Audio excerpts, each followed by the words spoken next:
First, open the Tickora website and click the Login button. Once clicked, the system redirects the user to the login page. Since this is the first time accessing the platform, click on Create an Account to begin the registration process. After clicking Create an Account, the system asks for organization information. The following details must be provided: organization name, country selection, and organization type. The organization type can be selected as either academic or enterprise. After entering the organization details, proceed to the owner information section. The following owner details must be entered: owner name, email address, and phone number. Once all required details are entered, click the Create Organization button. After creating the organization, a verification code will be sent to the registered email address. The user must enter the verification code in the Verify Code field, create a new password, and confirm the password. After completing these steps, click the Complete Registration button. Once registration is completed successfully, the system redirects the user back to the login screen. The user must enter the verified email address and password, then click the Login button. The user will then enter the system as a super admin. After logging into the system, the first setup process is creating locations. The admin can create a location by providing the location name and radius. After entering the details, click the Create Location option to save the location. The system also provides functionalities such as Edit Location, Delete Location, and View Location History. The History section stores all location-related activities and updates. The next step is creating work schedules. The admin must provide the work schedule name. The system supports two types of work schedules: fixed schedule and flexible schedule. To create a fixed work schedule, select the Fixed Schedule option, choose the start date and end date. The system also provides a copy to all option. When enabled, the selected timings are automatically assigned to all working days. After configuring the schedule, click the Save Schedule button. The fixed work schedule will then be created successfully. To create a flexible work schedule, enter the schedule name and select Flexible Schedule. The system also includes a remote work option. When remote work is enabled, employees can clock in and clock out from any location and location restrictions will not apply. While editing a work schedule, the admin can change working days, modify working times, add split shifts, and enable or disable break options. The action menu also provides options to delete schedules, add additional configurations, and view detailed schedule history. All schedule-related activities and updates are stored in the History section. Before creating holidays, the admin must first create a holiday calendar. The system supports two methods: import holidays and manual holiday creation. When importing holidays, the admin must select the country and region. After selection, the system displays a predefined list of holidays. The admin can select required holidays and submit the calendar. After clicking Submit Calendar, the holiday calendar will be created successfully. The calendar can also be edited and updated. After creating the calendar, holidays can be added. The admin must provide the holiday name, holiday date, and holiday type. After entering the details, click the Submit option to create the holiday. The system includes a history feature where the admin can track who edited the holiday, who updated the holiday, and what changes were made. This provides complete audit tracking for holiday management. The admin can also delete holidays whenever required. The system also allows manual calendar creation. In this method, the admin manually selects dates, creates holidays individually, and assigns holidays directly to the calendar. The Leave Policy module already contains 3 predefined policies: Standard Policy, Senior Policy, and Intern Policy. The admin can configure and customize these policies. For example, while configuring the standard policy, click Edit Configuration and open the policy settings. Inside the policy, multiple leave types are available such as casual leave, sick leave, earned leave, and loss of pay leave. The admin can select the required leave types.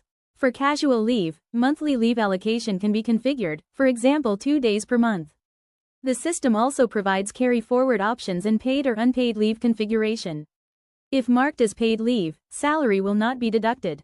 If marked as unpaid leave, salary deduction may apply. After completing the configuration, click the Update Policy button. The selected leave policies will then be updated successfully. The admin can also edit policies, modify leave rules, and update existing configurations.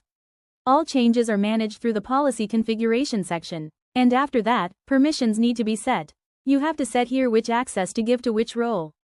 So, go to Edit Permission. Now, access the dashboard, who should have access to the dashboard. If it should be for everyone, you can tick all. Or, if it is only for the HR admin, just pick HR admin. You can customize and tick for whomever you want to give access to. Then, for modules like View Module, View Fees Module, access the live tracking, click and enable them for whoever they are applicable to. So, after giving permissions to everyone, now that we have set all the settings and given the permissions, we can start adding a new member. Go to the Member screen. In that, if you click Add Member, it will ask for the new staff's details. In Basic Information, go and enter the name, email, the staff's mail, and their mobile number. Then click the gender. For role, you can pick whatever role they are. Now we have picked HR admin. Select employee type and designation. The work schedule we created earlier, we are assigning it here, so this work schedule for this user. The location was also created earlier, we are assigning it here. We haven't created verticals yet, so we aren't assigning that. Once you assign everything, you get the user created successfully message. There is an option here called Enable Live Tracking. If we click that, live tracking gets enabled. We can track the live location of where that person is clocking in from. You can also edit the member details, allowing you to update information such as personal details, contact information. If you go to View, all their personal information will be there. Plus, all the information on who added them and who edited them will be available. Now, inactive, if you want to deactivate a user, you can make them inactive. If you go and look in the inactive user list, they will be there. If you want to activate them again, you can click Activate. So, you can make a user inactive and active. Now, we added one user, right? Like this, you can do a bulk upload. Go there, click Bulk Upload, and first download the sample. If you download the sample, you will know what format is needed. Based on that, if you have a bulk list of 50 or 100 people in an Excel sheet, you can give Upload, and it will be uploaded. Next, verticals, we haven't created those yet. So now, the super admin has created everything. The super admin now logs out. After this, everything will be done by the HR admin. First, a super admin onboards an HR admin, finishes the settings, and leaves. Now, an HR admin logs in, and from here on, the HR admin will look after onboarding students, onboarding staff, and everything else. So, after logging in as HR admin, let's create an invoice. For an invoice, we can create it as a custom one. Go to Add Item. Give the name of that invoice, for example, furniture.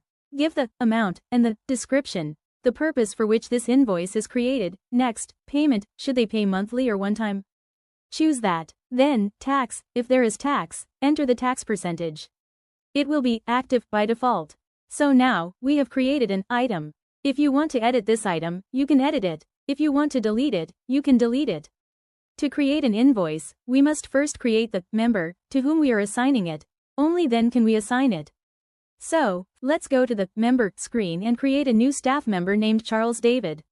Enter his email ID, choose his gender, and select his role, whether he is a staff member, manager, or student.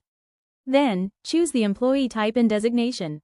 We will also pick the work schedule, leave policy, and holiday calendar we created earlier.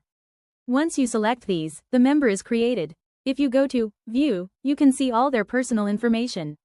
In every screen, a history is maintained under Action By, showing who edited or created the details. I have added a few more users here. If you want to enable live tracking for them, you can do it from within their profile or directly from the main list. Next is verticals. A vertical is essentially creating a group. Let's name this group Decor and describe it as the development team. Now, we assign a vertical lead. This person leads the entire group. You can then pick multiple managers and multiple staff members to be part of this group. Once you pick the team lead and save, the vertical is created. Now, we can create a subgroup within this vertical. Name the subgroup and select the staff members for it. Note that a person can only belong to one vertical at a time. In View All Members, you can see everyone in that vertical or subgroup. You have the access to delete or update their information. You can also search for members using filters. Next is the timesheet. It shows the present or absent status of everyone for the day. If someone is late, you can leave a comment or share a work-oriented message with them here. Regarding live tracking, once it's enabled, the system tracks their location from the moment they clock in until they clock out. Now let's move to the item screen to create a new item. In this form, the admin can enter details such as name, default amount, description, payment frequency, tax percentage, tax applicable option, mandatory option, and active status. After filling all the required fields, the item can be created and saved successfully. Let's create an invoice. Select the name, choose the payment frequency, one-time or monthly, and pick the invoice item we created earlier. Search for the customer, staff or student by name, select the item, and click Create Invoice. Under the Customer section, you can see the invoice assigned to Charles David. You can check the amount to be paid and the pending status. If they pay by cash, select Cash, enter the amount, and you can download the invoice as a PDF. The status will then show as paid. You can see an overall summary of all paid and unpaid invoices. Next is Payroll. First, we set the salary components. This is for the salary structure. By default, basic salary is 100%. If you want to split it, for example, to include food allowance, travel allowance, or accommodation, you can split that 100% into different parts. For instance, you could set 80% as basic salary and 20% as skill allowance. Now, go to Assign Payroll. Let's select a user named Solomon. Enter his annual income and the salary we are going to provide. When you select mid-level employee, the total salary is automatically calculated based on the structure. If you want to enable overtime, you can do so here and specify the pay rate for overtime hours. There is also edit the user payroll details through the Edit User Payroll option. Using this feature, the admin can update payroll information, modify salary-related details, and manage employee payroll configurations whenever required. Another screen for loans. If anyone submits a loan request, the HR, currently logged in as Darshini, if a staff member sends a loan request, the HR can see it here. You can choose to approve or reject. If you choose to approve, you can add remarks, and then click Confirm Approved. To communicate further, you can click Add Comment. Whatever you type here will be sent directly to the staff member as a notification. You can view the full details of the loan here. There are filters available to sort through records based on status, like Approved, All, or Pending. And you can also filter the view by specific months. Next is the Organization screen. This shows the overall details of your organization, such as when it was created. It also shows the user status. For example, it shows 6 active users and indicates that 4 more can be added under the current limit. To upgrade or change your plan, click Update Subscription. You will see 3 plans, including the Essential plan. Select the number of users, for example 10, enter your mobile number, and click Continue. A QR code scanner will appear on the screen to facilitate the payment for the subscription. In the Reports screen, you have several options: user-based reports and location-based reports. You can customize and download these as weekly or monthly reports. This section includes comprehensive attendance reports and payroll reports, which can be filtered by user, location, or vertical. For leave management, you can go into Settings and click Assign Leave Policy. Here, you can assign specific policies to individual users or perform a bulk assignment for the entire team. Now, we are logging in as a staff member, Solomon. From the staff screen, he can create a loan request. He can choose between a salary advance or a loan. He needs to enter the total amount requested, the monthly installment amount he can pay back, and provide remarks explaining the reason before submitting. Just like the loan request, a staff member can submit a work from home request. He needs to select the start date and end date, and in the remarks section, specify the reason for the request before clicking Apply. Next is compensation. If a staff member works on a Sunday, or any designated off day, they can request a comp off to take a leave on a different working day. They just need to enter the reason, for example, day off, and submit the request. If a staff member needs regular leave, they go to Time Off, select their leave policy, choose the number of days, and provide a reason. Once submitted, the request is created. Users can also manage their time off requests through the system. They can create and submit new time off requests, update existing requests when needed, cancel submitted requests, and view complete request details including request status, leave dates, and approval information. Switching back to the HR admin login. Under Managed by Me, the HR can see every request submitted by the staff, whether it's for a loan, WFH, or time off. From this single screen, the HR can review the details and either approve or reject each request. To send an announcement to the entire organization, use the notification screen. First, enter the subject, then the message. You can choose to send it to all users, specific individuals, or based on verticals, groups. The profile screen shows individual user data. Next, go to the history screen to view all notification activities and records.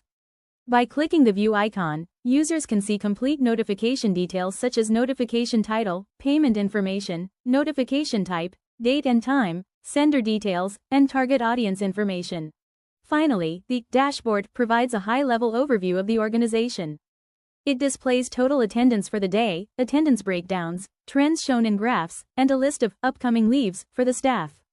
This concludes the organization management overview.